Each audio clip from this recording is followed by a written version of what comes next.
Саламатсыздар ма әріптестер.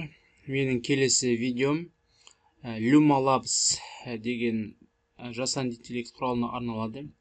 Luma Labs арқылы біз өзімізге видео жазсақ болады, анимациялық видео жазсақ болады, түрлі эффекттер жазсақ болады. Яғни бұл жасанды интеллект құралымен жұмыс жасау үшін біз, яғни кез келген браузерге, мен жағдайымда Яндекс браузеріне арнайы іздеу жолағына Luma Labs I деген, яғни сөзді іздеп табуымыз керек. Мысалы, мен алғашқы екі әріпін жаздым. Мен бұны көп қолданған соң маған тез өстіп шығарып берді. Luma Labs I деп өстіп басамын. Басқан кезде арнайы осындай өзінің сілтемелер шығады. Осы жерде біз бірінші тұрған сілтемеге басамыз. Luma Dream Machine AI видео генератор. Яғни осыған басамыз. Басқан кезде бізді осы платформаға жібереді. Бұл жерде біз ең алғашқы бетінде осылай басамыз. Ең алғашқы бетінде осындай өзінің арнайы анимациялар шығады. Жұмысты бастау үшін Try Now деген, яғни қазір бастап көрейік деген кнопкаға басамыз. Яғни келесі бетте осындай, яғни қазір ең жақында қосылған Dream Machine деген өзінің функциясы шығады. Мына жерде мысалы арнайы бізге идеялар берілген. Мысалы, мына жұмыс бойынша 8 идея, мысалы мен жасаған жұмысым. Ары қарай уже мына жұмыс бойынша 18 идея. Мысалы, біреудің ішіне кіріп көретін болсақ,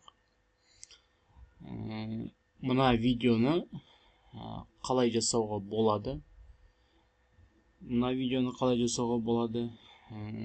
Жоғар жақта бізге арнайы өзінің фотолары бар. Міне ең алғашында фотоны дайындап болады. Одан кейін мынандай фотоларын дайындап алады. Және де әр фотоға арналған өзінің осындай идеялары, яғни термин сөзбен айтқан кезде промпттар болады. Яғни осындай промпт жазу арқылы мынандай фотолар шығады. Одан кейін фотоның негізінде осындай видео құрастыруға болады. Енді оны қалай жасаймыз? Ол үшін біз арнайы тіркелеміз. Тіркелуді бір көрсетіп өтейін. Яғни мына жерде мен мысалы sign out деймін. Яғни қазір өз аккаунтымнан шығып кетемін. Одан кейін біз ең алғашында кірген кезде бізде осындай арнайы кнопка болады. Екі кнопка sign in is Google, sign in with Apple, яғни Google аккаунт немесе жаңағы iCloud-тың аккаунтын қолданып көрсек болады екен. Біз көбінесе Google аккаунтты қолданамыз, сондықтан sign in with Google аккаунт басамыз. Басқан кезде біздің жаңағы компьютерімізде қанша Google аккаунт тіркеліп тұр, сол аккаунттарды көрсетеді. Егерде мысалы аккаунт жоқ болатын болса, мына сменит аккаунтқа басасыздар да өздеріңіздің аккаунттарыңызды жазып, егер аккаунт тіпті болмаса, онда создать аккаунт деп басып, аккаунт құрып алсаңыздар болады. Менде аккаунттар бар, сондықтан мен бірінші аккаунтпен кіремін. Оңай осылай барлық, яғни жасанды интеллектте бір кіру жүйесі бір, сондықтан осылай кіре берсеңіздер болады. Өзіміздің видеомызды құру үшін плюс батырмасына басамыз. Одан кейін мына жерде төмен жағында what do you want to see, яғни сіз не көргіңіз келеді деп, яғни мына жерде сізге жазып қойған. Осы жерге сізге керекті запросты жазсаңыз болады, немесе мына жерге сіздің фотоңыз арнайы дайын болатын болса, фотоңызды қоясыз. Мысалы, мен өзіміздің алдымдағы жасаған жұмысты бір жасап көрсетейін. Мына жерге фото дегенге басам, фотоның белгісіне, мына жерде фотоның белгісі тұрады, басамын. Осы жерде өзім арнайы папкама кірем. Керек материалдарда мысалы менде фотолар дайын тұр. Мен мысалы жыл мезгілдерін таймлапс жасағым келеді. Қысты мысалы көктемге айналдырамын, көктемді жазға, жазды күзге дегенде қысты басам, открыть. Сосын бір фотоны қойдық, енді екінші фото, нәтижесінде екінші фотоны көргіміз келсе, онда end frame'ге басамыз қайтадан. Көктемді аламыз, открыть. Яғни екі сурет осылай қойып аламыз. Және астында жазылып тұр describe camera or action in the scene. Яғни сіз жалпы видеода камераның бағыты қандай болу керек, соны жазыңыз дейді. Яғни камера деген сөзді жазсақ, бізге камераның бағыттарын ұсынады міне. Камера мысалы былай бағытталады. Бұл жағдайда бізге мысалы orbit left деген таңдасақ, өте жақсы келеді міне. Басам. Енді өстіп бар фотоны, сосын арнайы өзіміздің запросымызды жазып алған соң, мына белгіге басамыз.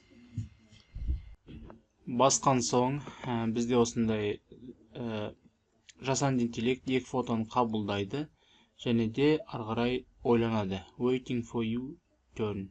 Яғни мына жерде генерацияның іс-әрекетін көрсетеді. Содан кейін бізге видеоны шығарып береді.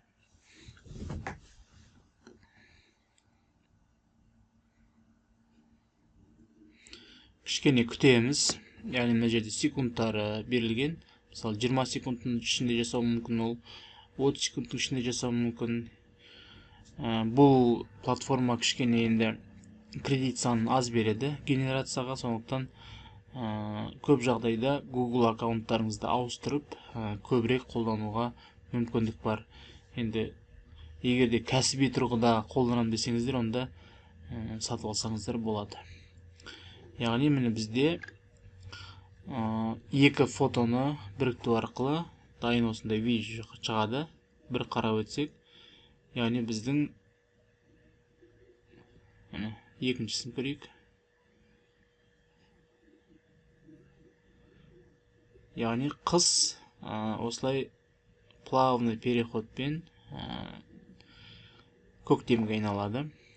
Егер ұнайтын болса, өзімізге жүктеп аламыз. Дәл осылай бізге керек